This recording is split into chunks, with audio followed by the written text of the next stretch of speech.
لڑکا اور جادوگر سچے ایمان کی آزمائش۔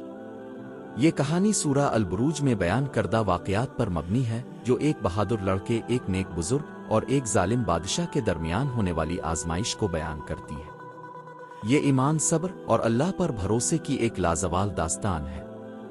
بہت عرصہ پہلے ایک ظالم بادشاہ کی حکومت میں ایک جادوگر رہتا تھا۔ یہ جادوگر بادشاہ کا خاص درباری تھا اور اپنی جادوئی طاقتوں سے لوگوں کو گمراہ کرتا تھا۔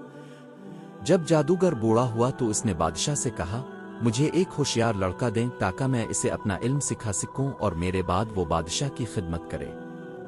بادشاہ نے پورے شہر میں بہترین لڑکے کی تلاش کروائی اور بالآخر ایک نوجوان کو منتخب کیا جو نہایت ہوشیار اور ذہین تھا۔ وہ لڑکا ہر روز جادوگر کے پاس جاتا اور اس سے جادو سیکھتا۔ لڑکا جادوگر کے پاس جانے کے لیے روزانہ ایک خاص راستے سے گزرتا تھا۔ ایک دن راستے میں اسے ایک بزرگ ملے جو نہایت نیک اور پرہیزگار تھے۔ وہ اللہ کی عبادت کرتے اور لوگوں کو حق کی تعلیم دیتے تھے۔ لڑکا ان کی باتوں سے بہت متاثر ہوا اور روزانہ ان کے پاس رک کر کچھ سیکھنے لگا۔ جلد ہی وہ جادوگر اور بزرگ دونوں سے سیکھنے لگا، لیکن اس کے دل میں ایمان کی روشنی بڑھنے لگی۔ ایک دن لڑکا راستے میں تھا کہ اس نے دیکھا ایک بہت بڑا جانور لوگوں کا راستہ روک رہا تھا۔ کسی کی ہمت نہیں ہو رہی تھی کہ اسے ہٹا سکے۔ یہ دیکھ کر لڑکے نے سوچا، آج میں جانوں گا کہ جادوگر زیادہ طاقتور ہے یا وہ علم جو بزرگ نے سکھایا ہے۔ اس نے اللہ سے دعا کی، اللہ، اگر بزرگ کی تعلیمات حق پر ہیں تو اس جانور کو میرے ہاتھوں سے ہٹا دے۔ پھر اس نے ایک پتھر اٹھایا اور اللہ کا نام لے کر جانور پر پھینکا۔ وہ فوراً مر گیا اور راستہ صاف ہو گیا۔ یہ دیکھ کر لڑکے کو یقین ہو گیا کہ سچا علم بزرگ کے پاس ہے اور جادوگر کی تعلیمات باطل ہے۔ یہ خبر پورے شہر میں پھیل گئی کہ ایک لڑکے کے پاس خاص طاقتیں ہیں۔ وہ بیماروں کو شفا دینے اور اندھوں کو بینائی لوٹانے لگا۔ یہ سب وہ اللہ کے حکم سے کرتا تھا۔ جب لوگوں نے پوچھا کہ یہ طاقت اسے کہاں سے ملی تو وہ اللہ کی وحدانیت کی دعوت دینے لگا۔ بادشاہ کو خبر ملی کہ ایک لڑکا لوگوں کو جادو کے بجائے ایک اللہ پر ایمان لانے کی دعوت دے رہا ہے۔ اس نے اسے دربار میں بلایا اور پوچھا، کیا تم میرے رب ہونے کا انکار کرتے ہو؟ لڑکے نے بہادری سے کہا، میرا رب اللہ ہے جو تمام جہانوں کا مالک ہے۔ یہ سن کر بادشاہ غصے میں آ گیا اور اسے سخت سزا دینے کا حکم دیا، لیکن اللہ کی قدرت سے وہ ہر آزمائش میں محفوظ رہا۔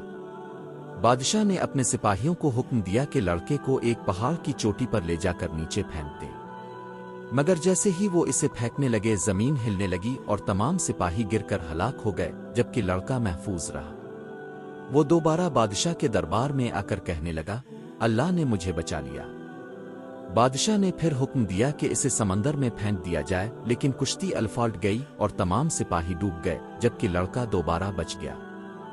آخر کار لڑکے نے بادشاہ سے کہا، اگر تم واقعی مجھے مارنا چاہتے ہو تو تمام لوگوں کو ایک میدان میں جمع کرو، مجھے ایک درخت سے باندھ دو اور پھر تیر چلاتے وقت کہو، اللہ کے نام سے جو اس لڑکے کا رب ہے، تبھی تم مجھے مار سکو گے۔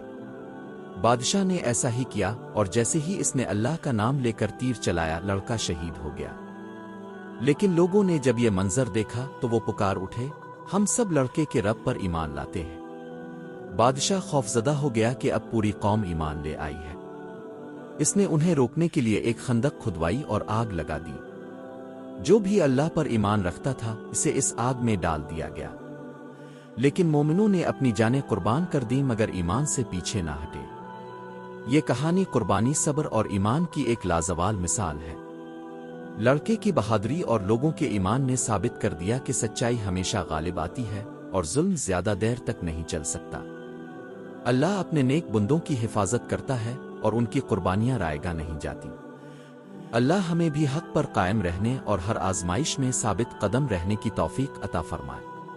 آمین۔